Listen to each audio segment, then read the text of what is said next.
At exactly 7:42 this morning, a quiet intelligence alert circulated through several Middle Eastern security networks. No missiles were launched, no explosions were reported, and yet analysts say what happened in that moment may signal the most dangerous phase of the regional conflict so far. The Houthi movement in Yemen, a group that had spent months launching drones toward Israel, striking shipping routes in the Red Sea, and threatening US naval forces, has suddenly stopped. No attacks, no announcements, no escalation. And that silence is now raising alarms among military strategists. Because when a force that aggressive suddenly disappears from the battlefield, at the exact moment Iran and Israel are moving closer to open confrontation, it rarely means retreat. It usually means something far bigger is being prepared behind the scenes. If you want to understand why this sudden silence may be the most dangerous signal yet, and why major networks are still hours behind this development, subscribe to this channel right now, because the real implications of this move are only beginning to emerge. In the next 12 minutes, we're going to break down 3 critical truths that most coverage is missing right now. First, why the sudden silence from the Houthis may actually signal a coordinated strategic pause rather than a retreat. Second, the hidden military calculation behind keeping Yemen out of the conflict, for now, and why some analysts believe this is Iran's last major regional card. And finally, we'll examine the worst-case scenario. What happens if the Houthis open a new southern front in the Red Sea, just as Israel's defenses are already stretched? Stay with me, because the final piece of this puzzle may completely change how you see the current Middle East crisis. To understand why the sudden silence from the Houthis is raising alarms among analysts, we need to step back and look at the broader strategic pattern developing across the Middle East. Because when you map the timeline carefully, this pause begins to look less like hesitation and more like calculated positioning. Evidence 1: the timing of the silence. The first clue lies in when the Houthis stopped escalating. For nearly a year, the movement had maintained a steady rhythm of attacks. Drones launched toward Israel, missile threats aimed at regional targets, repeated strikes against commercial shipping routes passing through the Red Sea. These operations placed enormous pressure on global trade routes and forced the United States to deploy additional naval assets to protect maritime traffic. But suddenly, just as tensions between Iran and Israel escalated dramatically, the Houthis stopped. No new attacks, no major statements of escalation. Military observers know that timing like this rarely happens by coincidence. Strategic pauses often occur when a group is reassessing its position after heavy losses or waiting for the optimal moment to act. And the Houthis have recently suffered one of the most significant blows to their leadership structure in years. Evidence 2: leadership losses inside the movement. Several months ago, a series of targeted strikes reportedly eliminated multiple senior figures within the Houthi leadership network. Among the most notable casualties were key military planners and administrative leaders inside the movement's governing structure in Yemen. Losing senior commanders does more than remove individuals. It disrupts the chain of command, operational planning, and intelligence security. When leadership losses reach that level, organizations typically enter a phase of internal stabilization. They tighten security, reorganize command structures, and most importantly, they reassess whether continuing aggressive operations could invite even more devastating retaliation. Some analysts now believe that the Houthis' current restraint may reflect exactly this kind of calculation. Instead of rushing into the expanding regional confrontation, the group appears to be buying time to rebuild its leadership coordination and protect what remains of its command structure. And that leads us to the second strategic dimension of this silence. Evidence 3: Iran's regional strategy. To understand the Houthis' behavior, many analysts point to the broader network often referred to as the axis of resistance. This network includes multiple groups across the region that share strategic alignment against Israel and Western influence. Within that network, each actor serves a different geographic role.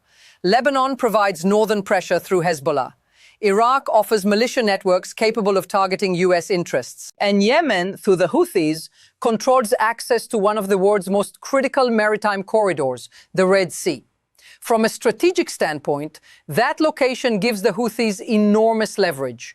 Disruptions in the Red Sea can affect global shipping routes, energy supply chains, and international trade flows connecting Europe, Asia, and the Middle East. Because of that leverage, some analysts believe Iran may have little incentive to deploy this asset too early. Instead, Tehran could benefit from keeping the Houthis in reserve, ready to open a southern front if the conflict intensifies further. In geopolitical strategy, this is often described as holding a strategic card for the later stages of escalation. And according to several regional commentators, the Houthis themselves may also want to maintain the image that they are not simply acting under direct Iranian command. Maintaining a degree of independence strengthens their legitimacy inside Yemen and across parts of the Arab world. So their silence serves two purposes simultaneously. It reduces immediate risk of retaliation, and it reinforces the perception that the movement is acting according to its own strategic timing. Evidence 4. The threat that still exists. Despite recent losses, analysts emphasize that the Houthis remain far from neutralized. The group still possesses long-range drones, ballistic missile capabilities, and maritime disruption tactics that have proven effective in previous confrontations. Even limited operations could create significant ripple effects across the region. Consider the Red Sea. This narrow maritime corridor carries a substantial portion of global trade traffic, including energy shipments moving toward Europe and Asia. When attacks disrupt that route, shipping companies are often forced to reroute vessels thousands of kilometers around Africa, dramatically increasing costs and delays. Now imagine that pressure returning, while Israel and its allies are already dealing with simultaneous security challenges elsewhere. Some military analysts warn that opening another front from Yemen would force Israel and its partners to divide defensive resources across multiple directions at once. Air defense systems, interception capacity, and naval protection assets all have limits. If those systems are already operating near capacity, a new wave of drone or missile launches from the south could stretch them even further. And that brings us to the final factor analysts are watching very closely.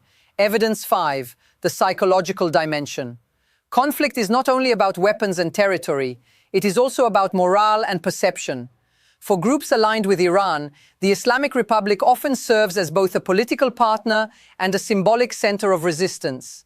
Any perceived weakening of Iran's position in the region can affect morale across allied networks. Some observers believe the Houthis may currently be evaluating exactly that dynamic.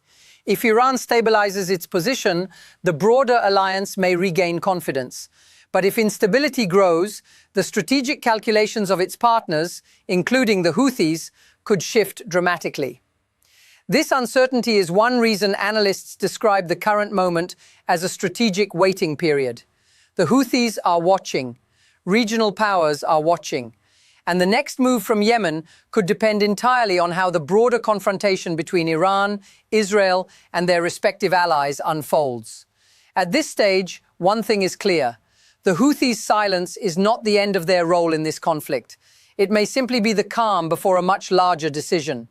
And if you're starting to see how all these pieces connect, hit the like button right now, because the next part of this analysis explores what could happen if that silence suddenly ends. Now the key question becomes unavoidable. What happens next if this strategic silence ends? Military planners across the region are quietly evaluating several possible scenarios. Each one carries very different consequences, not just for Yemen or Israel, but for the entire balance of power across the Middle East. Scenario 1. Strategic restraint. In the first scenario, the Houthis continue exercising restraint and avoid entering the confrontation directly. Under this path, Yemen remains a latent front rather than an active battlefield. The movement maintains its rhetoric of support while refraining from large-scale attacks against Israel or US forces. This approach would allow the Houthis to preserve their remaining leadership structure, avoid further targeted strikes, and strengthen their internal control over the territories they currently govern.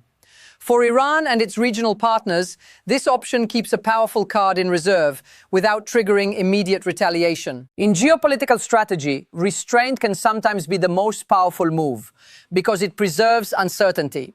As long as the Houthis remain capable of striking but choose not to, regional adversaries must still prepare for the possibility that the southern front could open at any moment.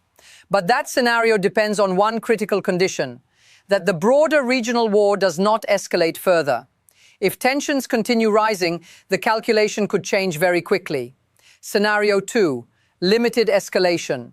The second scenario involves a controlled level of escalation. In this case, the Houthis might resume attacks, but in a measured way designed to send a political signal without triggering a full regional war. We could see renewed drone launches toward Israeli territory, harassment of commercial shipping in the Red Sea, or symbolic missile strikes aimed at demonstrating capability rather than maximizing destruction. This type of escalation serves several strategic purposes. It reinforces the Houthis' commitment to their regional allies. It restores their reputation as an active force within the broader confrontation. And it allows them to exert pressure without fully exposing themselves to overwhelming retaliation. However, even limited attacks carry risks. Each launch increases the chance of miscalculation. Each strike invites a possible counterattack. And in a region already saturated with military forces, small escalations can spiral into larger confrontations faster than anyone expects. Which brings us to the most dangerous scenario analysts are considering. Scenario 3, full regional escalation. The final scenario is the one that keeps defense planners awake at night. If the Houthis fully enter the conflict, Yemen could become a major southern front in the regional war. Drone swarms targeting Israeli infrastructure, ballistic missiles launched toward regional capitals, large-scale attacks against shipping routes in the Red Sea. Such actions would immediately transform the conflict from a contained confrontation into a multi-front regional crisis. Israel would face pressure from the north, the east, and potentially the south simultaneously. The United States could be forced to expand its naval operations in the Red Sea to protect global trade routes, and energy markets around the world could react instantly to any disruption of maritime traffic. In that scenario, the consequences would extend far beyond the Middle East. Shipping costs could surge, energy prices could spike, and diplomatic efforts to prevent wider war would face enormous pressure. Which is why the current silence from Yemen is so closely watched. Because when a powerful actor pauses during a crisis like this, it often means the next move has not yet been decided. Right now, the clock is quietly ticking across the Middle East. The sudden silence from Yemen may look like a pause, but in geopolitics, pauses often mean decisions are being made behind closed doors. The Houthis have not disappeared from this conflict. Their capabilities remain intact. Their leadership is watching the battlefield carefully, and their next move could still reshape the strategic balance of the region. If that silence breaks, the Red Sea could become the next major pressure point in an already unstable war. And that raises a critical question. Do you think the Houthis are exercising smart strategic patience? Or are they simply waiting for the right moment to open another front in this conflict? Leave your thoughts in the comments below. I read every perspective. And if you want to stay ahead of the next developments in this rapidly evolving crisis, subscribe and turn on notifications, because the situation in the Middle East is far from over.